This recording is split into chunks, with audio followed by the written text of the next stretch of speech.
And tonight, the Associated Press declaring Republican Dave McCormick the winner of Pennsylvania's U.S. Senate race, but Democratic Senator Bob Casey not conceding yet. Thanks for joining us for Fox 43 News at 10. I'm Evan Forrester. And I'm Amy Lutz. The Casey campaign says it believes the three-term senator still has a viable path to victory.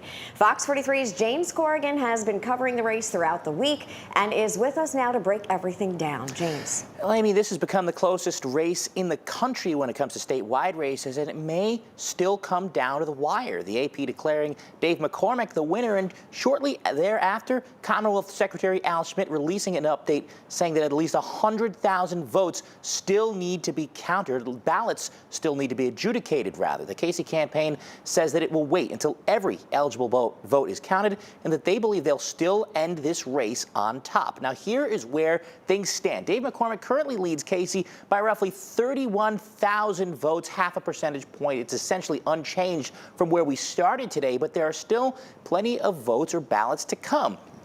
There's still at least 25,000 votes left in Cambria County's election day total after an issue with their voting machines forced a hand count. There's still a number of mail-in votes remaining in the major counties. As of this afternoon, it was about 25,000 or so. There may be less now. And there are also provisional and overseas ballots. We know that there are more than 12,000 in Allegheny County, 13,000 in Bucks County. Tomorrow, we should have a greater sense of how many there are in Philadelphia and some of the other surrounding counties.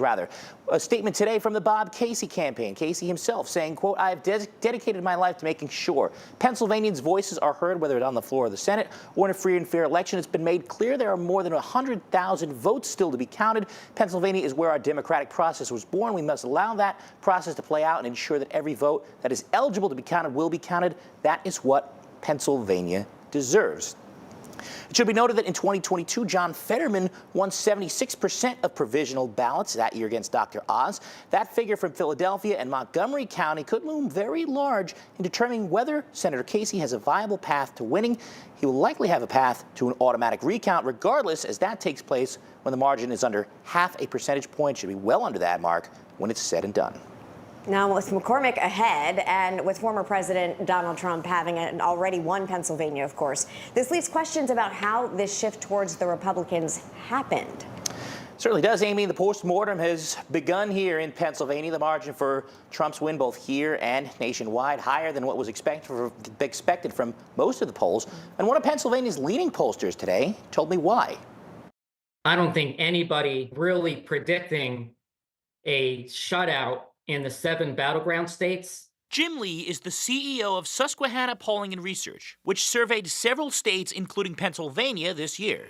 He says despite his own firm's success with having Pennsylvania tied and Donald Trump winning Nevada in its last poll, pollsters were not able to predict Trump's margin with new and low-propensity voters, such as younger men. It's hard to get enough of them in your sample to really trust the results you're looking at, because you still want to do a poll with likely voters, which is people that have prior vote history in the past elections. So I don't think a lot of polling firms have enough of those low-frequency voters in their surveys. The Harris campaign made a significant play for Republican voters dissatisfied with Donald Trump, but Lee says those efforts did not pan out. The exit polling shows he got like 95% of Republicans. So the whole coalition of anti-Trump Republicans basically did nothing. They achieved nothing.